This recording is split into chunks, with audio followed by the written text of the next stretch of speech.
Mais uma noite de terça e vamos aproveitar ao máximo os momentos em que temos aqui.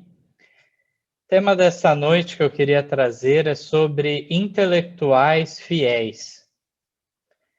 E o primeiro texto é o texto bíblico de Romanos 12. No verso 1, é um texto bastante conhecido.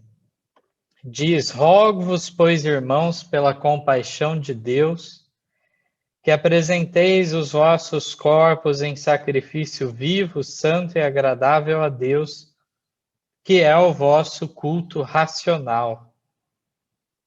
Portanto, a entrega é completa para com Deus e o culto deve ser feito com racionalidade. Deus não pede algo que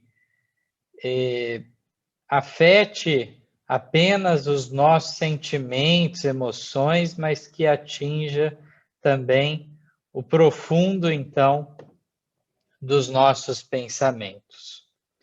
O verso 2 é o que lemos antes da oração, fala da necessidade de não nos conformarmos com o molde do mundo, com seus princípios, mas sermos transformados pela renovação do entendimento. Desse modo, havendo esse entendimento transformado, vamos experimentar qual seja a boa, agradável e perfeita vontade de Deus. E eu gostaria de trazer um outro texto de 1 Pedro, capítulo 3, verso 14 a 16. Um texto muito relevante para esse tema, também conhecido texto, diz assim: mas também se padecerdes por amor da justiça, sois bem-aventurados, e não temais com medo deles, nem vos turbeis. Então, poderia ocorrer padecer perseguições, mas se for por amor da justiça, sois o quê? Sois bem-aventurados. Não deveriam temer, turbar o coração. Verso 15. Antes, santificai ao Senhor Deus em vossos corações, e estais sempre preparados para responder com mansidão e temor a qualquer que vos pedir a razão da esperança que há em vós, tendo uma boa consciência, para que naquilo em que falam mal de vós, como de malfeitores, fiquem confundidos os que blasfemam da vossa boa conduta em Cristo. Portanto, nesse texto de 1 Pedro 3, 14 a 16, vemos a necessidade de estarmos esclarecidos quanto às razões da nossa fé, aptos para apresentá-la, seja qual for a pessoa que vier até nós. Tudo isso envolve uma intelectualidade esclarecida. Também nos fala que, de fato, tudo isso vai mostrar que aquela má fama divulgada contra o povo de Deus não se concretiza na realidade. Posto esses textos bíblicos, vamos fazer uma análise em alguns textos do Espírito de Profecia, muito maravilhosos. Vou colocar aqui na tela para os irmãos acompanharem. Textos que nos colocam em perspectiva esse tema. Esse tema sobre intelectuais fiéis. Muitas vezes se pensa que são inimigos, não tem como ser racional, intelectual e ainda ser uma pessoa de fé. E aqui então no Testemunhos para a Igreja, volume 3, página 160, Ellen White declara: A ignorância não aumenta a humildade ou a espiritualidade de qualquer profeta seguidor de Cristo. As verdades da palavra divina podem ser melhor apreciadas pelo cristão intelectual. Cristo pode ser melhor glorificado por aqueles que o servem inteligentemente. O grande objetivo da educação é habilitar-nos a usar as faculdades que Deus nos deu de maneira a expor melhor a religião da Bíblia e promover a glória de Deus. O texto é muito enfático de nos mostrar que se nós servirmos a Cristo inteligentemente, ele é melhor glorificado. As verdades da palavra divina podem ser melhor apreciadas por que classe de cristão? O cristão intelectual. Ele terá grandes benefícios para a sua vida e para influenciar pessoas ao redor em compreenderem as verdades eternas das Escrituras. É dito no começo que a ignorância não aumenta a humildade. Muitas vezes quase vira um sinônimo. Para alguém ser humilde, ele supostamente tem que ser ignorante. Não aumenta também a espiritualidade. Então não temos desculpas para nutrir tal tipo de pensamento. Vamos para o próximo texto do Educação, livro Educação, página 17. Cada ser humano criado à imagem de Deus é dotado de certa faculdade própria do Criador, a individualidade. Faculdade essa de pensar e agir. Os homens nos quais se desenvolve essa faculdade são os que encaram responsabilidades, que são os dirigentes nos empreendimentos e que influenciam caracteres. É a obra da verdadeira educação desenvolver essa faculdade, preparar os jovens para que sejam pensantes e não meros refletores do pensamento de outrem. Ora, quantas vezes vemos na atualidade pessoas que são apenas repetidores de ideias alheias, que nem sequer têm um domínio completo, mas reproduzem a exaustão narrativas prontas, um senso comum distorcido. E aí vemos, então, a necessidade de desenvolver a própria individualidade, uma vez que desenvolvemos o pensar, o agir, devemos arcar com as responsabilidades, com as consequências. E aí vemos que estes, então, que desenvolverem de fato a sua individualidade, vão ser pensantes, seres pensantes, e não meros refletores do pensamento alheio. E nessa linha, Ellen White fala da classe de pessoas que Deus quer usar, que Deus precisa para que a obra se conclua. Aqui, claro, ela usa o termo homem, que aqui tem um sentido de abrangência para homens e mulheres, seres humanos, de modo geral.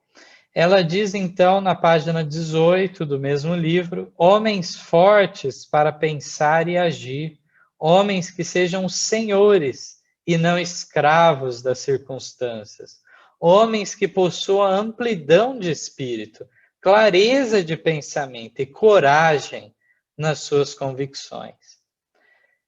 Cada vez mais é raro encontrar pessoas que estão dispostas a agirem diante das circunstâncias, enfrentarem a maré do mal. Então, eles são senhores, não escravos das circunstâncias.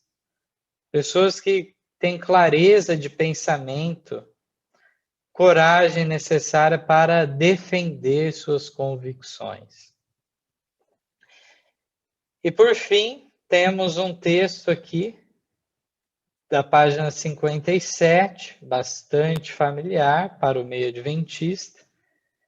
A maior necessidade do mundo é a de homens, homens que se não comprem nem se vendam, homens que no íntimo da alma sejam verdadeiros e honestos, homens que não temam chamar o pecado pelo seu nome exato, homens cuja consciência seja tão fiel ao dever como a bússola o é ao polo, homens que permaneçam firmes pelo que é reto, ainda que caiam os céus.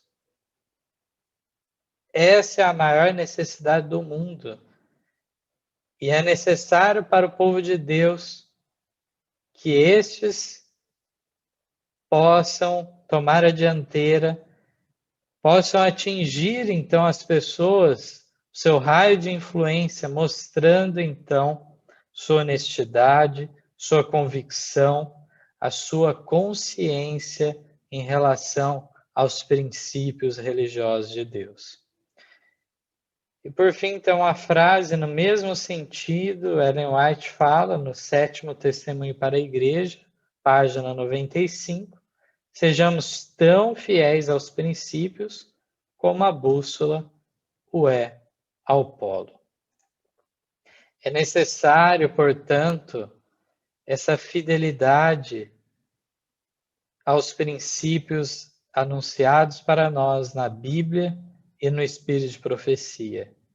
Que cada dia seja o nosso desejo que brote de nossa alma, servir melhor a Deus com racionalidade, com entendimento, que possamos servir com clareza de espírito, para assim também manifestar tudo isso ao nosso próximo, aos nossos familiares, e que a transformação que se inicia no nosso interior produza bons frutos ao redor, aonde vivemos, no raio de nossa influência seja atingido, não como um mau exemplo de cristão, mas que se for para sermos perseguidos, se for para sermos caluniados, difamados, seja no sentido dado lá pelo apóstolo Pedro. Bem-aventurados porque de fato estão apenas cumprindo o que o seu Deus determinou que fizessem.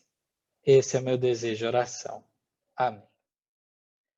Irmãos, eu gostaria de aproveitar ainda este momento que temos aqui para ler alguns textos a mais diante dos cenários do aperto cada vez mais. Vemos que o palco está montado para a crise final. Achei interessante trazer para os irmãos alguns textos que fazem referência a isso e a nossa postura, visto que há alguns que têm o pensamento de se lançarem para a dificuldade.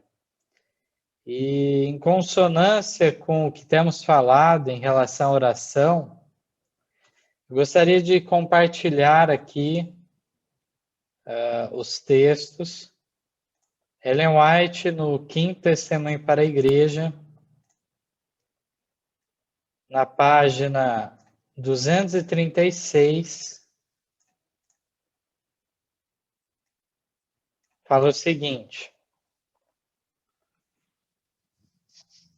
o mundo é contra nós, as igrejas populares são contra nós, as leis da terra em breve serão contra nós. Se já houve tempo em que o povo de Deus devesse unir-se, é agora esse tempo.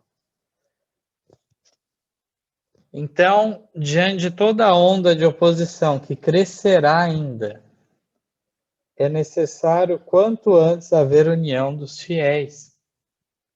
Na página 713 e 714, Ellen White orienta: nós, como um povo, não temos cumprido a obra que Deus nos confiou. Não estamos preparados para o desfecho ao qual nos levará a imposição da lei dominical. É nosso dever, ao vermos os sinais do perigo que se aproxima, despertar-nos para a ação. Que ninguém se assente em calma expectativa do mal, confortando-se com a crença de que essa obra terá de prosseguir porque a profecia o predisse e que o Senhor guardará o seu povo. Não estamos cumprindo a vontade de Deus se nos deixarmos ficar em quietude, nada fazendo para preservar a liberdade de consciência. Fervente e eficaz oração deve ascender ao céu, para que essa calamidade seja adiada até que possamos realizar a obra por tanto tempo negligenciada. Haja as mais fervorosas orações, e então trabalhemos em harmonia com as nossas orações. Ela diz mais ainda, na 717, se Deus já falou por mim, virá o tempo em que seremos levados perante conselhos, e cada aspecto da verdade que mantemos será criticado severamente. O tempo que tantos estão deixando passar desperdiçado deveria ser dedicado ao encargo que Deus nos deu de preparar-nos para a crise que se aproxima. Diz mais ainda na continuação: uma grande responsabilidade cabe aos homens e mulheres de oração através do país, de pedir a Deus que detenha a nuvem do mal e conceda mais alguns anos de graça nos quais trabalhar para o Mestre. Clamemos a Deus para que os anjos segurem os 4 ventos, até que sejam enviados missionários a todas as partes do mundo e proclamem a advertência contra a desobediência à lei de Jeová. Esses textos são impressionantes porque somos muitas vezes ensinados no sentido de apressarmos a volta de Cristo. De repente, esses textos são anticlimáticos, uma vez que eles colocam um sentido de orar para que a crise seja adiada. Mas ela estava bem ciente que o povo não estava preparado e a obra não havia sido realizada. Então era necessário essas orações intercessórias em favor de mais tempo, que os anjos continuem segurando os ventos. Isso me lembra de uma parte histórica do início do Adventismo, que vamos tratar, inclusive, no nosso estudo sobre o selamento.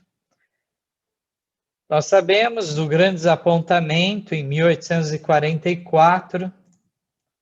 Sabemos, então, que aqueles primeiros anos, aos poucos, foram desenvolvendo a compreensão da doutrina do santuário e o sábado, por consequência, se manifestou.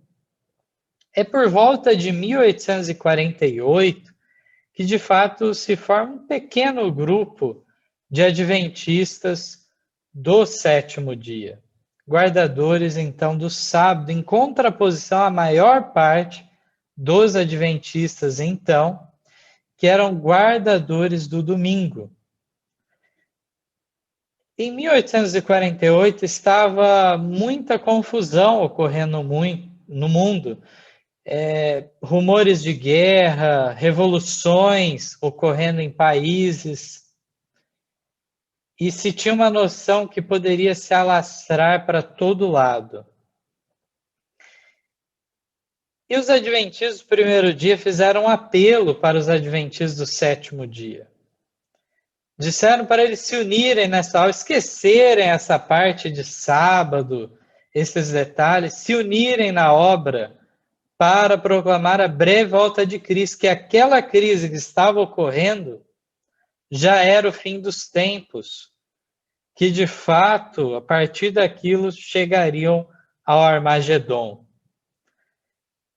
Então, tanto a mensageira do Senhor como líderes, pastores da igreja, apresentaram uma mensagem que, para aqueles adventistas nominais do primeiro dia, era a mensagem do mau servo da parábola que diz: meu senhor tarde virá. Ellen White várias vezes foi taxada dessa maneira. E diante daquilo que eles achavam que era o final de tudo, começaram então os adventistas do sétimo dia a pregarem a mensagem do assinalamento, dizendo que tinha iniciado esse trabalho e por isso então que ainda não iria ocorrer o final da história, porque não estavam todos selados. E essa visão clara da necessidade de proclamar essa mensagem foi o que levou eles a não ficarem presos a sensacionalismos da época. Vemos nessa situação que Ellen White fala que deveria então o seu marido começar o quê? Um pequeno jornalzinho, e que as pessoas enviariam meios, e que avançaria e iluminaria a terra com essa mensagem. Que mensagem? A do assinalamento. Isso ainda não se cumpriu, irmãos. E devemos tomar nossa parte nessa obra de levar adiante esta e as demais mensagens. Que o clamor da meia-noite para os nossos dias nos desperte de fato para tudo isso.